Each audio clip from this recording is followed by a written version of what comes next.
speech is to inform you on how the Salem witch trials began. It started with 3 young girls basically just wanting to know what their future held. February 29th, 1692, the first of 3 women were actually arrested to be put on trial. And that is the start of the trials, and basically where the hysteria began. Shortly thereafter, 20 men and women, mostly women, were put to death, pretty gruesomely.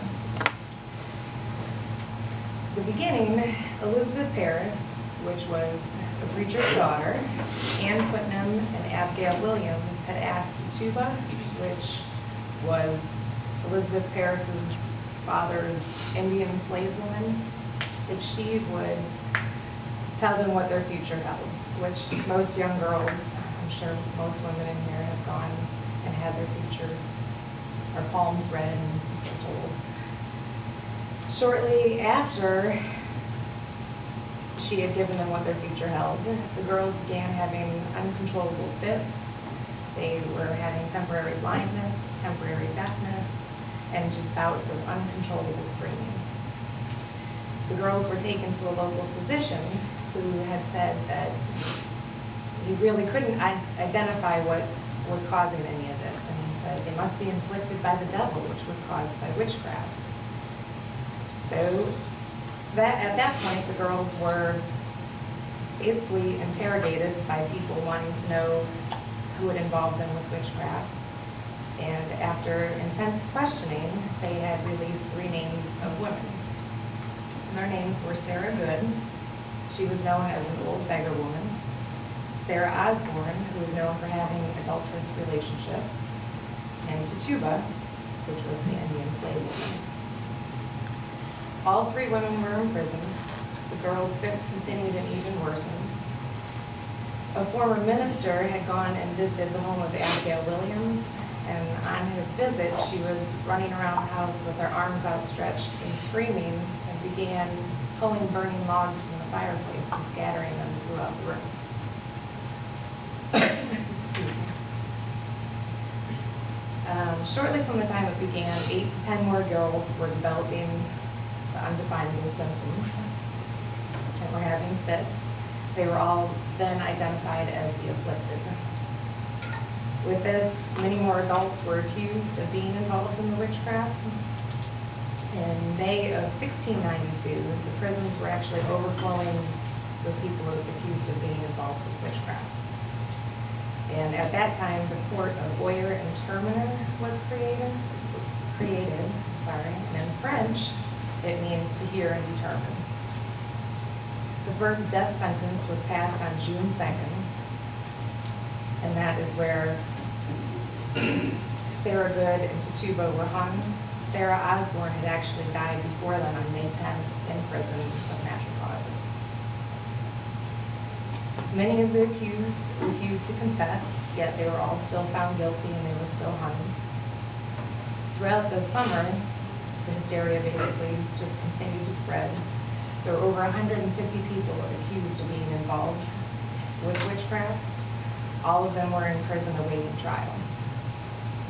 Records show that Rebecca Nurse was the only person that was being accused that a jury found innocent, yet the judge made them go back to the chambers because he didn't agree that she was innocent, and so they came back and said that she was guilty. She was executed on July 19th with 4 other women. A former minister, whose name was George Burroughs, was also accused and convicted. At his execution, he actually recited the Lord's Prayer, which was unheard of and they did not think was possible. Someone was involved with witchcraft. And Giles Corey was another man who was accused, and he actually refused to plead. And when you refuse to plead back then, it denies the court to put you on trial. So they thought that if they tortured him, he would actually admit to being involved. So they piled stones upon him until eventually they just crushed him and killed him. And he still refused to quit. I have to say, I'm definitely grateful times have changed and more laws have passed.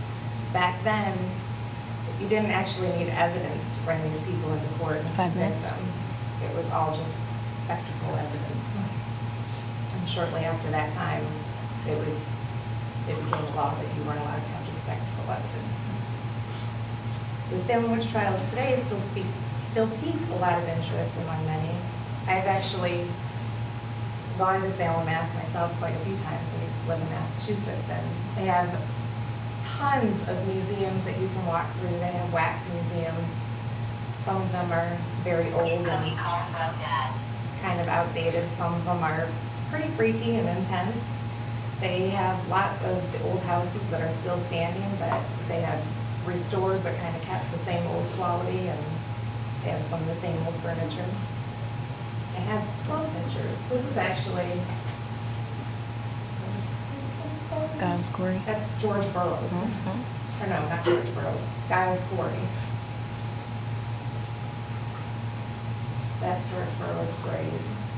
And they have actually a huge grave site that you can go to and actually see these firsthand.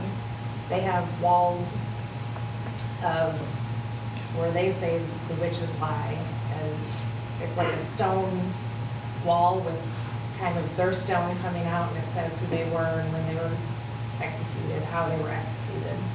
It's very interesting and pretty amazing to see. That is Sarah Goods.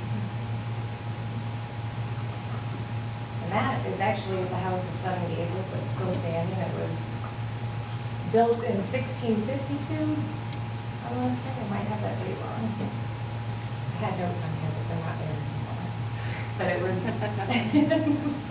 it was built by a mariner who had a huge import-export business, and you can actually take tours and walk through this house. And it said that if you look up in this window, you can see a ghost that still walks around the house. I toured it. I didn't see her. I didn't feel anything. But